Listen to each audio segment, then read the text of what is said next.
Hi everyone, my name is QuocHuy and welcome to this cybersecurity awareness presentation focused on the regional connect transport company, also known as the AT1 Railhub.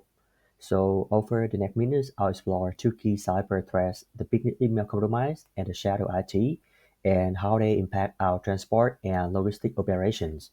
Okay, so this is the about the company. So Regional Connect is a regional freight company based in the Etamoga, New South Wales, with about 50 employees. Like many small to medium transport firms, we rely on the email, shared devices, and limited IT oversight. And our digital access or the crowd jewels include the client delivery data, email, finance system, and the transport planning tools.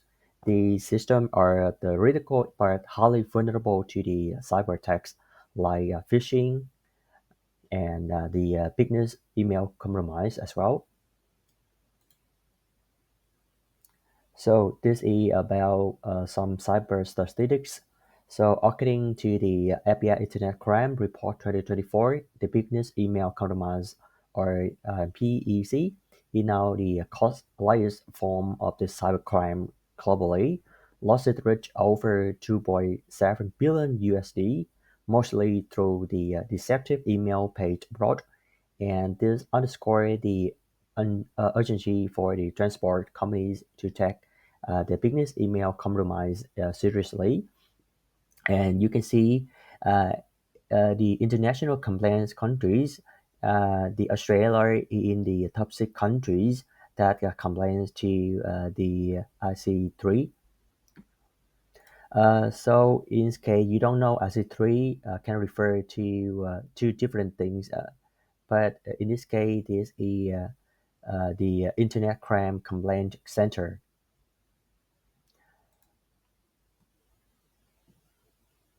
So the next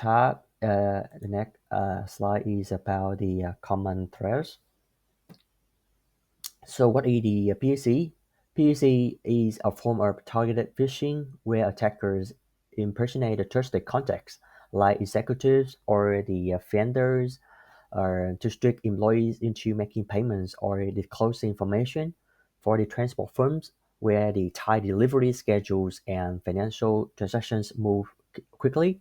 This type of attack is especially effective and hard to detect. Um, and some statistic about the PEC. So PEC attacks cost over 2.7 billion USD, yeah, in 2025, in 2022 alone. Um, The Cloud Security Alliance highlight that transport workers often act fast to meet the deadlines, reduce the face-to-face verification, and scatter the team, make it easy for attackers to manipulate employees. In the business email compromise attacks, criminals study internal the conversations and then send the realistic fraudulent emails to trigger the urgent payment transfer. Um, so you can see that from July 2023 to July 2024, the biggest email compromise attack witnessed an increase. And this is the how the BSC attacks work and attack lifecycle. So here's how PSC attack typically unfolds. So at first, attackers will spend days observing the email threads, then compromise an account using phishing or credential theft. They send a convincing voice update or the payment instruction, complete with the correct voice number and the vendor name. The victim under the pressure authorize the payment without the verifying, and the money is gone. So it is easy for them to get a scam. So a real example, in 2019, Toyota QuocHuy, a part suppliers, lost 37 million USD after falling victim to a PAC scam.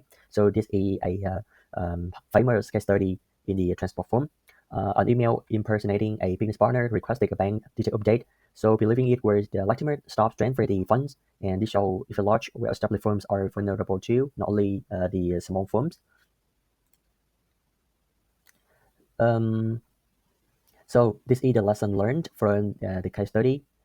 Even with the antivirus and spam filters, the Toyota were compromised. The tech relied on the trust and the timing, not the malware. there were no out-of-the-pane confirmation or the secondary checks. This emphasized that the technical controls must be paired with the strong business processes and the staff training. So how could the business email compromise attack have been prevented? There are many ways to protect the business from the PEC scam, but I personally, the 6 steps below will suit with small and medium-sized one. The first step is the setup verification processes.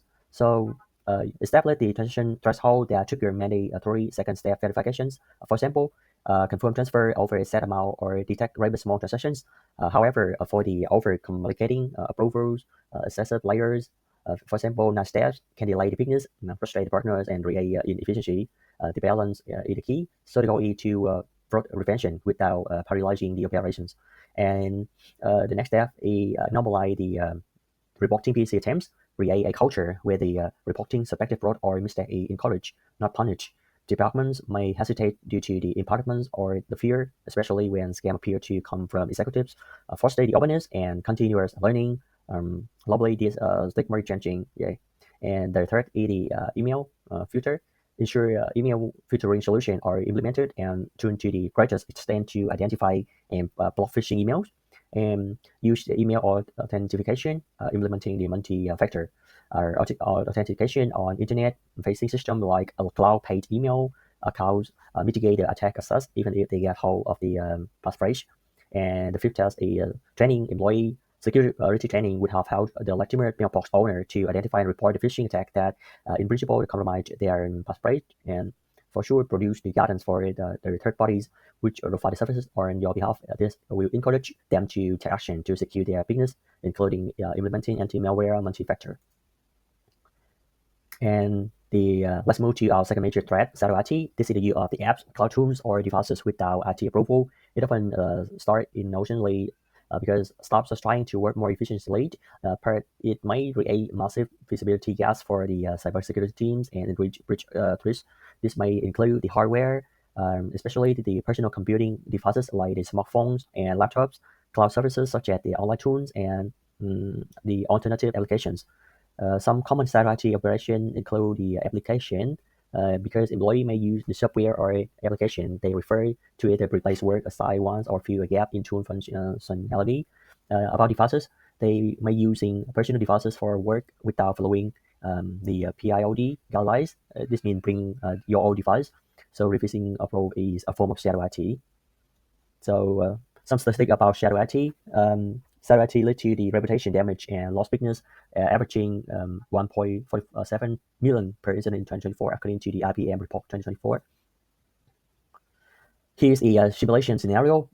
So a Regional Connect driver installed a Dropbox on a company tablet to send the delivery photos, but is unapproved, not encrypted, and managed. The tablet connects to the public Wi-Fi. Within weeks, the hacker exfiltrate the sensitive customer data, routes, invoices, and contact details through that unprotected app. And it would cause the impact. The customer data is leaked externally. The company faces the contractual and reputation risks, and security team is unaware as the file buried outside the visibility. Yeah, it's a big risk, right? So this reminds us of the 2023 Alta breach, where an employee logged into a personal Google account on a company device.